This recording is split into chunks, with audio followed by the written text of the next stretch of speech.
Hey guys, in this video we're creating a painted cake including easy flowers and succulents without wires. Nice and bright to match the weather.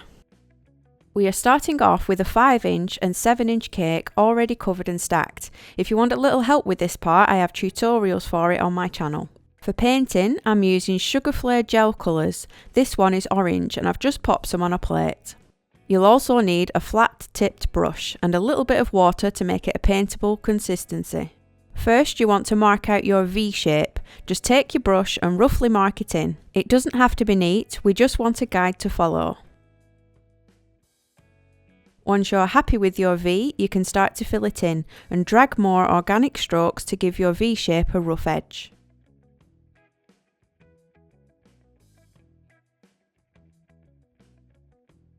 Do the same on the top tier, starting the V in line where the bottom one ends.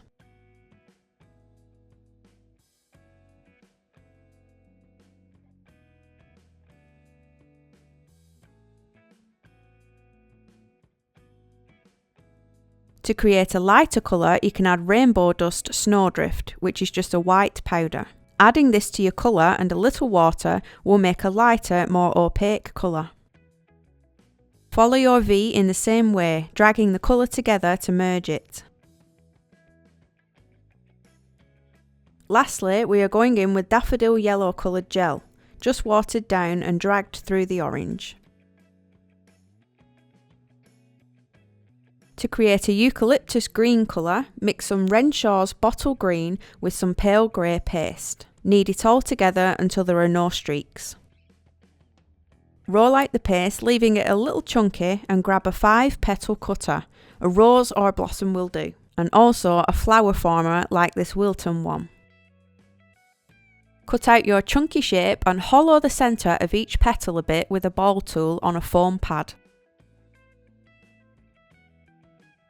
Then carefully squeeze the tips of the petals into points.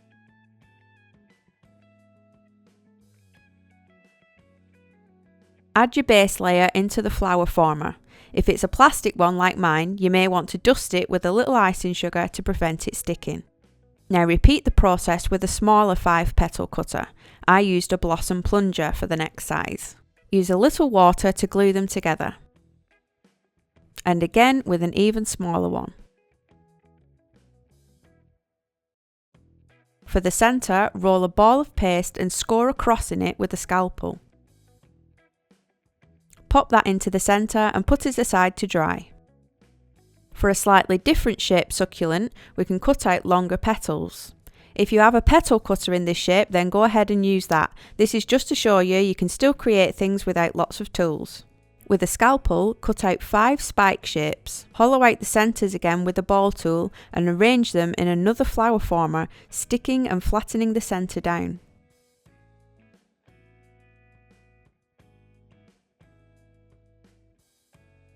Repeat the process again with 5 smaller spikes, but this time overlap the gaps in the base layer.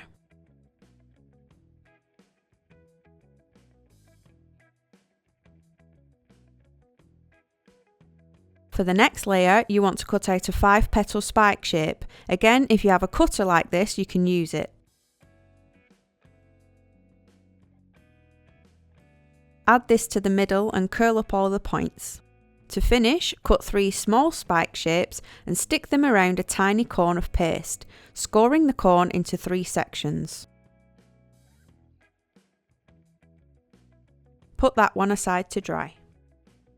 For the easy, non-wired roses, take some pink paste with Tylo added, or flower paste if you prefer. Roll a fat cone shape. Pop this to one side on some foam whilst you thinly roll out some more pink. With a circle cutter, cut out 6 circles. With a ball tool, gently thin the edges.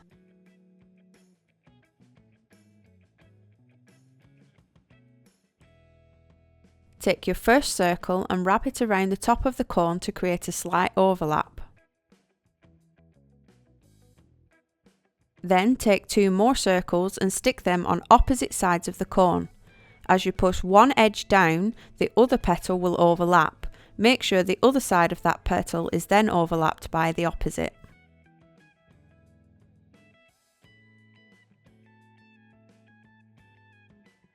Slightly bend the petals back with your finger. Take the last 3 petals and do the same.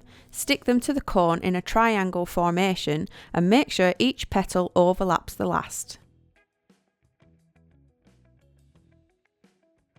Use your finger to pull back and curl the edge of your petals.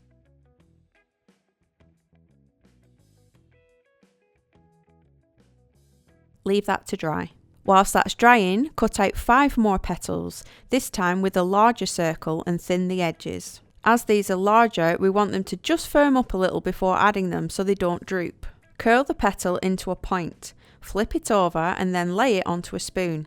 I have a handy plastic spoon circle after the family got sick of me stealing all the spoons from the drawer. As you can see, the curls fold over the edge of the spoon and the curve gives the petal some shape. You'll need to make a few roses, hence all the petals on here. Now whilst those firm up, we can create a quick and easy bud. Roll out a pink strip and thin one edge out. Start to curl the strip up and create a spiral. Once the spiral is big enough, pull the remaining paste down and trim the bottom flat.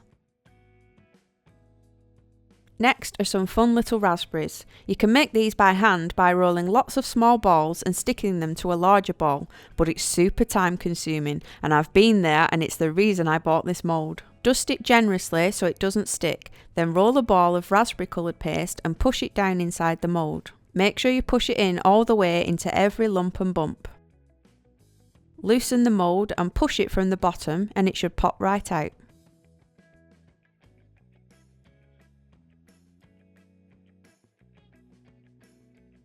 Make several of these as they are great space fillers. Now back to the rose. As the petals are now firmer, we can add them to our base. Overlap the petals one at a time until you have used 5.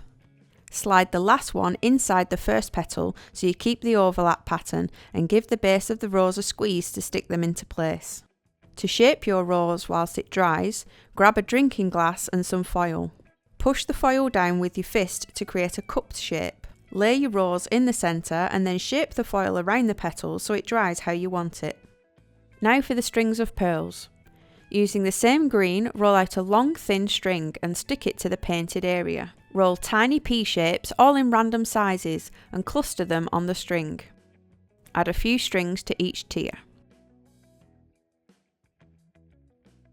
To secure the roses, insert a cocktail stick into the cake and trim it to size. Push the rose down onto the stick. To help position the succulents, you can add in soft balls of paste to act as a glue and also a support to hold it at the right angle. Push your succulent onto the ball with a little water. Similarly, you can angle the larger succulent for the top.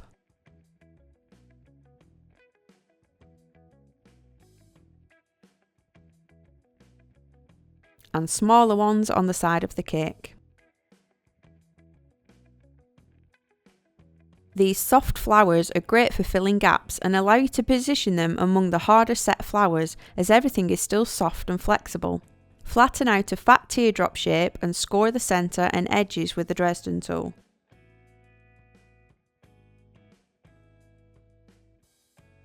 You'll want to create 5 of these and overlap them at the centre.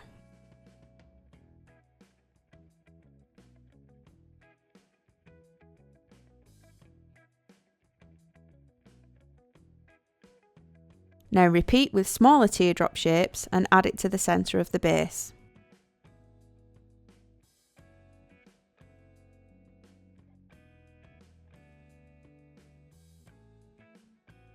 Add these in to fill gaps and manipulate the petals around other flowers. For extra detail and interest on the top, roll out tapered sausages of yellow paste and layer them up at different heights, squeezing the base and chop the bottom flat. Add this to the top of the cake, peeking above the succulent and rose. Now for some gap filling.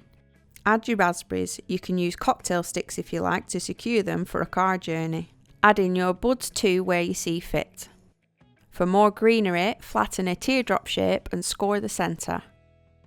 Add these with water emerging from flower clusters. Lastly, add some orange balls to the centre of your yellow fantasy flower. And we're done! You can create a bright floral summery cake without any wires or specialist tools. Mix it up with cool tones in purples, greens and blues, or even monochrome.